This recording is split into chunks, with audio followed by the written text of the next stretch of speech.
Hello and welcome मेरे प्यारे दोस्तों। क्या आपको ये नहीं पता कि यूपीएससी का मेंस का आंसर कैसे लिखना है, या यूपीएससी आपसे क्या डिमांड कर रही है, या यूपीएससी के मेंस के अंदर आपको 450 प्लस जीएस के अंदर कैसे लाना है, और जीएस 1 के अंदर स्पेसिफिकली 120 प्लस कैसे लाना है। आपको ये नहीं समझ आ रहा है कि यूपीएससी के आंसर का स्ट्रक्चर कैसा होना चाहिए और आप कैसे लिखें कि आपको मैक्सिमम मार्क्स यहाँ पे मिले और आप एकदम फर्स्ट अटेम्प्ट में या अपने इसी अटेम्प्ट में यूपीएससी के मेंस को क्लियर करके आपका नाम इंटरव्यू के अंदर आए। तो साथियों, यहाँ पर ये वीडियोस आप लोगों के लिए और आपको इसके अंदर बहुत ज्यादा फायदा मिलने वाला है, क्योंकि यहाँ पर हम क्या कर रहे हैं कि एवरी क्वेश्चन को हम डिटेल तरीके से समझ रहे हैं। उसके अंदर कंटेंट भी मैं आपको दे रहा हूं कि यूपीएससी का माइंडसेट यहाँ पे आपसे क्या एक्सपेक्ट कर रहा था, आपको आंसर कैसे लिखना है कि आपको मैक्सिमम मार्क्स यहाँ पे मिल सके। ये हमारा सेकंड सेशन है जिसके अंदर मैं 2024 के यूपीएससी पीवाईक्यू का क्वेश्चन नंबर 2 डिस्कस करूंगा साथियों। और यहाँ पर आपको ये बहुत अच्छे से समझ आएगा यूपीएससी आपसे क्या डिमांड कर रही है। इसका कंटेंट मैं अपने टेलीग्राम चैनल के ऊपर दे दूंगा, जिसका नाम है यहाँ पे दी हिस्ट्री बाय वीर प्रताप। ठीक है, वीर प्रताप है, एंड में TAB आएगा। ठीक है, लिंक मैं डिस्क्रिप्शन बॉक्स में भी दे दूंगा, तो वहां से भी आप यहाँ पे कनेक्ट कर सकते हैं। आप इन आंसर्स को लिख के आप टेलीग्राम के अंदर सबमिट भी कर सकते हैं, या यहाँ पर भी आप कमेंट कर सकते हैं ताकि मैं इसको देख के रिव्यू करके आपको बता सकूं। आइए दोस्तों स्टार्ट करते हैं। यहाँ पे सबसे पहला चीज जो रहेगा that is going to be the question number 2। Estimate the contribution of the Pallavas of Kanchi for the development of art and literature of South India. साथियों, ये 10 मार्क का सवाल है जो कि 150 वर्ड्स का है। अब यहाँ पर मैं सबसे पहले आपको ये चीज बताना चाहूंगा साथियों कि यूपीएससी जो है यहाँ पे आप इसके टेल वर्ड्स और जो की वर्ड्स हैं आप इसको सबसे पहले समझे। एस्टिमेट, यहाँ पे इन लोगों ने बोला एस्टिमेट।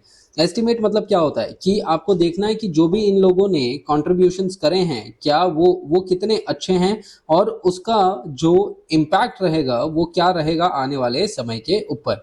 एस्टिमेट का मतलब यही होता है कि कितना ज्यादा इम्पैक्ट उसका रहा है, तो आपको इम्पैक्ट तो लिखना ही है। दूसरा, आपको कॉन्ट्रीब्यूशन के बारे में लिखना है जो पल्लवा राजघराना था उनका इन दी आर्ट एंड लिटरेचर। तो 2 सेक्शंस दिए गए हैं आर्ट एंड लिटरेचर के बारे में। तो यहाँ पर आपका स्ट्रक्चर कैसे होना चाहिए, ठीक है। तो सबसे पहले आप क्या लिख देंगे, इंट्रोडक्शन लिख देंगे। और क्योंकि 10 मार्क का सवाल है तो आपको 2 पेज ही मिल रहे हैं। तो इंट्रोडक्शन लिखने के बाद, अब इंट्रोडक्शन भी देखेंगे हम कि कौन से प्रकार का इंट्रोडक्शन आप लिखेंगे। इंट्रोडक्शन लिखने के बाद आप क्या कर दें कि पल्लवास ऑफ कांची का जो मैप है ना, जो इनका टाइम फ्रेम है that is going to be from the 5th till the 9th centuries AD. यहाँ पर आप जो है इनका कंटेम्प्रेरी और जो कंटेम्प्रेरी डायनेस्टीज के मैप आप यहाँ पे बना सकते हैं एक एडिशन के लिए। इंट्रोडक्शन के बाद आप क्या करें, आप मैप को बना दें और मैप के अंदर आप जो है मैप के अंदर कंटेम्प्रेरीज के साथ आप इसको मैप बनाए, दैट इज चालुक्यास कहाँ पर थे, एंड देन फिर चोलास बाद में आएंगे, राष्ट्रकूटास आएंगे, और इन लोगों के बारे में आप बना देना। उसके बाद जब हम बॉडी की बात कर रहे हैं तो बॉडी के अंदर इन लोगों ने क्या बोला है, कंट्रीब्यूशन की बात करनी है। कंट्रीब्यूशन के अंदर सबसे पहले इनका आर्ट के अंदर कंट्रीब्यूशन हम लिखेंगे। आर्ट के अंदर क्या क्या चीजें आ जाती हैं, अलग अलग चीजें, जैसे कि आर्किटेक्चर आ जाएगा, पेंटिंग्स आ जाएगा, स्कल्पचर आ जाएगा, ठीक है। इनका कंट्रीब्यूशन इन म्यूजिक आ जाएगा, इनका कंट्रीब्यूशन इन डांस आ जाएगा। ये सब चीजें इनके आर्ट के ट्रेडिशंस में आएंगे। एंड देन जब हम लिटरेचर की बात करेंगे तो इनके समय पे जो राजा लोग थे उन लोगों ने कौन से लिटरेचर्स बनाए थे, इनके टाइम पे कौन से डिफरेंट जो डाइवर्सिटी ऑफ लिटरेचर था उसके ऊपर पेट्रोनाइजेशन था, इसके फैक्ट्स क्या थे। और ये सब फैक्ट्स साथियों मैंने टेलीग्राम चैनल के ऊपर ऑलरेडी मेरे दिया गया है। ऑलराइट, आपको कंटेंट वहां पर भी मिल जाएगा जो हिस्ट्री एंड टर्मिनोलॉजीज का सीरीज है। इस तरीके से आपका स्ट्रक्चर होना चाहिए था, and then finally conclusion. Alright, यहाँ पर अब अगर इस आंसर को स्टार्ट करें तो सबसे पहला तो इंट्रोडक्शन आएगा। इंट्रोडक्शन के अंदर आप क्या कर सकते हैं, आप जो है बेसिक लेवल जो इंट्रोडक्शन है आप इससे कर सकते हैं कि भाई पल्लवास जो है वो कौन थे और इनका जो टाइम पीरियड है वो क्या था, एंड जो इन लोगों ने क्या क्या किया था। या तो आप ये कर सकते हो कि जो क्वेश्चन है उसका इलैबोरेशन कर सकते हो कि आर्ट को आप इलैबोरेट तरीके से बता सकते हो कि मतलब क्योंकि एग्जामिनर जो है उसको आप इंट्रोडक्शन के अंदर क्या बता रहे हो कि आप मेन बॉडी के अंदर क्या लिखने वाले हो, ठीक है। तो यहाँ पर आर्ट एंड लिटरेचर बस इसको आप इलैबोरेट कर देना। यहाँ पे कि जो पल्लवास ऑफ कांची हैं इन लोगों ने बहुत इंपॉर्टेंट रोल प्ले किया to shape the cultural landscape of South India. इन लोगों ने 6th से 9th सेंचुरी एडी तक रूल किया और इनका कैपिटल था कांचीपुरम। इन लोगों ने आर्किटेक्चर, स्कल्पचर, पेंटिंग्स, म्यूजिक के साथ साथ लिटरेरी ट्रेडिशंस को भी पेट्रोनाइज किया, ठीक है। ऐसा करके आप एक बेसिक लेवल इंट्रोडक्शन लिख सकते हो। यहाँ पर या तो आप इसके अलावा जो आयरनी का जो एस्पेक्ट है वो भी लिख सकते हो कि आयरनी बेस्ड इंट्रोडक्शन यहाँ पे क्या हो जाएगा कि जो पल्लवास हैं उनका जो है बहुत ज्यादा टर्मोइल वाला टाइम रहा इन द साउथ इंडिया, मतलब पॉलिटिकल लेवल पे टर्मोइल वाला टाइम रहा, बट येट इन लोगों ने कभी भी आर्ट एंड लिटरेचर को पेट्रोनाइज करने से ये पीछे नहीं हटे। और इसका सबसे बड़ा उदाहरण जो रहेगा वो रहेगा with the development of the Dravida style of architecture, या कोई भी आप इनका मेजर एक फैक्ट यहाँ पे लिख सकते हो। तो ये बहुत ज्यादा कैची इंट्रोडक्शन होगा कि ये टर्मोइल में होने के बावजूद भी इन लोगों ने आर्ट एंड लिटरेचर को बहुत ज्यादा पेट्रोनाइज किया। उसके बाद जाके आप यहाँ पे मैप बना देना, ये बहुत ज्यादा इंपॉर्टेंट हो जाएगा। फिर इसके बाद क्या होगा कि जो डेवलपमेंट्स ऑफ आर्टिस्टिक ट्रेडिशन, अब मैंने यहाँ पे क्या किया, बॉडी की यहाँ पे बात करी है मैंने, इसके अंदर हम क्या देख रहे हैं कि जो डेवलपमेंट ऑफ आर्टिस्टिक ट्रेडिशंस हैं, अब उसकी बात यहाँ पे करी जाएगी कि आर्ट के अंदर इन लोग ने क्या क्या किया। तो इंट्रोडक्शन के अंदर ही हमने बता दिया था कि भाई आर्ट के अंदर क्या क्या चीजें यहाँ पे आएंगी। सो यहाँ पे क्या हो रहा है कि पेट्रोनेज टू टेम्पल आर्किटेक्चर, सबसे पहले तो आपको पता है कि भाई जो foundation of Dravida style of architecture है ये इन्हीं के समय से हुआ था। तो आप यहाँ पे फ्लो चार्ट के तहत भी बना सकते हैं कि सबसे पहले जो थे that is going to be the Mahendra Varman style, फिर उसके बाद नरसिम्हा वर्मन, फिर उसके बाद राजसिम्हा, फिर उसके बाद नंदी वर्मन स्टाइल।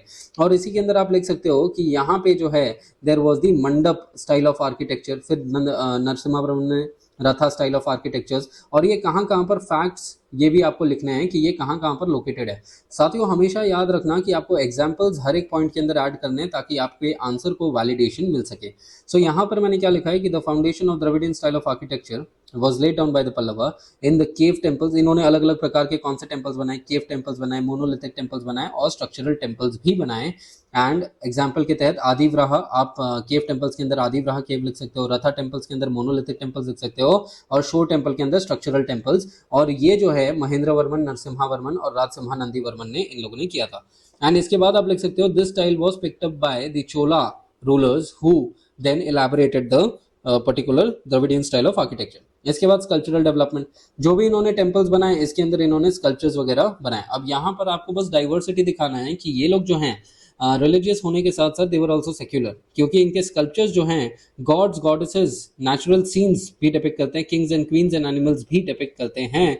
और इन लोग ने स्कल्पचर कहाँ कहाँ पर बनाए, इन लोग ने जो रॉक कट केव्स बनाए और उसके अलावा जो स्ट्रक्चरल टेम्पल्स बनाए यहाँ पर भी बनाए। और सबसे मोस्ट फेमस है डिसेंट ऑफ द गंगा, जिसको अर्जुनास पेनेंस बोला जाता है, जिसको महाबलीपुरम के अंदर बनाया गया है रथा टेम्पल्स के ऊपर। सो ये एग्जाम्पल आप लिख सकते हो, बहुत ही इंपॉर्टेंट है। फिर इसके बाद पेंटिंग्स के अंदर इन लोग ने क्या किया कि जो भी इन लोग ने स्ट्रक्चरल टेम्पल्स बनाए उसके ऊपर इन लोगों ने पेंटिंग्स करे। और ये पेंटिंग्स के थीम्स क्या थे, रिलीजियस एंड सेक्युलर लेवल पे, जहां पर ये गॉड्स एंड गॉडेसेस और जियोमेट्रिक डिजाइंस को भी बनाते थे। सो ये पेंटिंग्स जनरली फ्रेस्को सेको में किया गया था। और सबसे इंपॉर्टेंट फैक्ट आपको यहाँ पे लिखना है इनके कंट्रीब्यूशन ऑफ पेंटिंग के अंदर, that is Mahendra Varman one, उनको टाइटल मिला था चित्रकरा पुली का, जिनको कहा जाता था tiger among the artist. So this is the most important fact. और यहाँ से आपको बहुत सारे नंबर्स मिल सकते हैं। म्यूजिक के अंदर इन लोग ने क्या किया कि एक इंस्क्रिप्शन था जिसको कहा जाता है कुदिमियान मलई।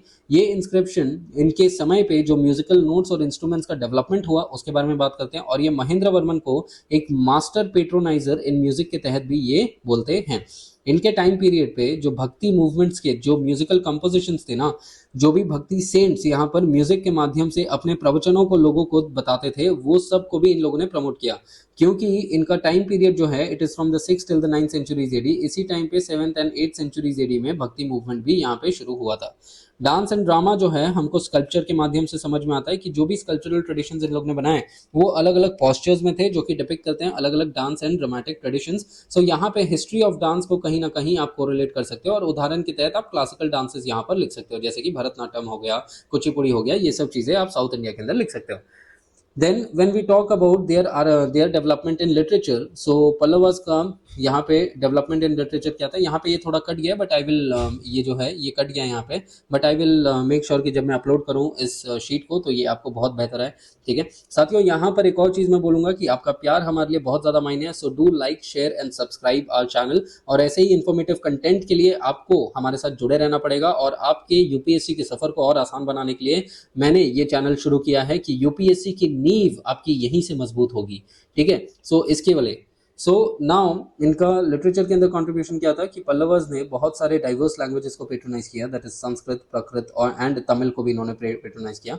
बहुत सारे संस्कृत स्कॉलर्स इनके कोर्ट में थे। एंड महेंद्र वर्मन जो कि राजा थे, इन्होंने संस्कृत प्ले माता विलासा प्रहासना को इन्होंने बनाया था। इसके अलावा बहुत ज़्यादा नामचीन लिटरेरीज यहाँ पे इनके कोर्ट्स में थे, दैट इज भरावी एंड डंडन जिन्होंने दासा कुमार चरितम लिखा था, लाइक दैट। सो यहाँ से क्या पता चल रहा है कि इन्होंने जो तमिल इनिशियली ये संस्कृत को पेट्रोनाइज करते थे, बट लेटर ऑन इन्होंने तमिल को भी पेट्रोनाइज किया। सो रीजनल लैंग्वेज कहीं ना कहीं यहाँ पर इन्होंने पेट्रोनाइज किया। एंड इनिशियली ये जो हैं इसके वजह से हम ये चीज़ बोल सकते हैं कि जो तमिल स्क्रिप्ट है ना, इसका भी डेवलपमेंट इन्होंने किया, क्योंकि तमिल को पेट्रोनाइज करने की वजह से एक नया स्क्रिप्ट यहाँ पे बन के आता है, which was later on promoted by upcoming dynasties. इसके अलावा इन लोग ने पेट्रोनेज भी दिया लिटरेरी सिटीज़ को, मतलब लिटरेचर के लिए अलग अलग सिटीज़, और कांचीपुरम को एक बहुत बड़ा लिटरेरी सिटीज़ बनाया गया। लिटरेचर के अंदर बात करें तो भक्ति मूवमेंट जो कि इनका कंटेम्प्रेरी टाइम पीरियड में था, इन लोगों ने जो नायनर्स और जो नायनर्स और अलवर्स थे ना, जो वैष्णवाइट और शैवाइट वर्शिपर्स थे, इन लोगों ने अपने पोएम्स को लोकल लिटरेचर के अंदर बनाया। सो वो लोकल लिटरेचर्स को भी, रीजनल लैंग्वेजेस को भी पल्लवर्स ने प्रमोट किया था। और इनके रॉयल पेट्रोनेज के अलावा इन्होंने जो भक्ति सेंट्स थे उनका जो नलायरा प्रबंधनम है, जो वैष्णवाइट डिवोशनल सॉन्ग्स को कंटेन करता था, इसको भी इन लोगों ने कहीं ना कहीं आगे बढ़ाने का प्रयास किया।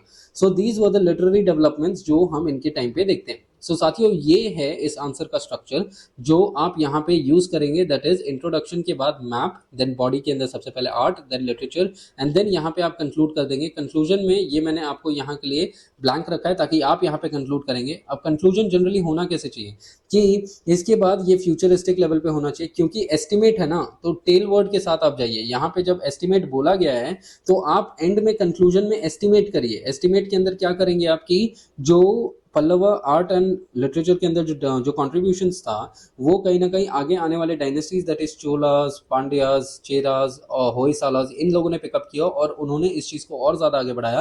एंड आज के टाइम में Tamil is one of the major languages of Tamil Nadu and in South India. And also जो डांस ट्रेडिशंस हैं वो यहाँ पे प्रिवेल कर रहे हैं। देन अपार्ट फ्रॉम दैट जो टेम्पल्स बनाए गए आगे आने वाले टाइम में, they reach the climax also during the Chola time period. So ये एस्टिमेशन है कि इनके सांस्कृतिक चीज़ों को भूला नहीं गया और ये आगे भी किया गया। तो इस हिसाब से इसको आप कंक्लूड कर सकते हैं। एंड दैट इज हाउ आप ये 10 मार्क में से कुछ नहीं करके भी तो 6 से 7 मार्क्स यहाँ पे अटेन कर सकते हैं। एंड साथियों, 6 to 7 marks is a very good number. So इसी के साथ साथियों, इस सेशन के लिए बस इतना ही, and I see you in the next session, जहां पर हम अगला क्वेश्चन डिस्कस करेंगे और भी बहुत इंटरेस्टिंग तरीके से, और आपको आंसर राइटिंग सिखा के हम यहाँ पे सांस लेंगे। So that is going to be, we are going to help you and in your answer writing. So with this, once again, thank you everybody. Take care, all the best.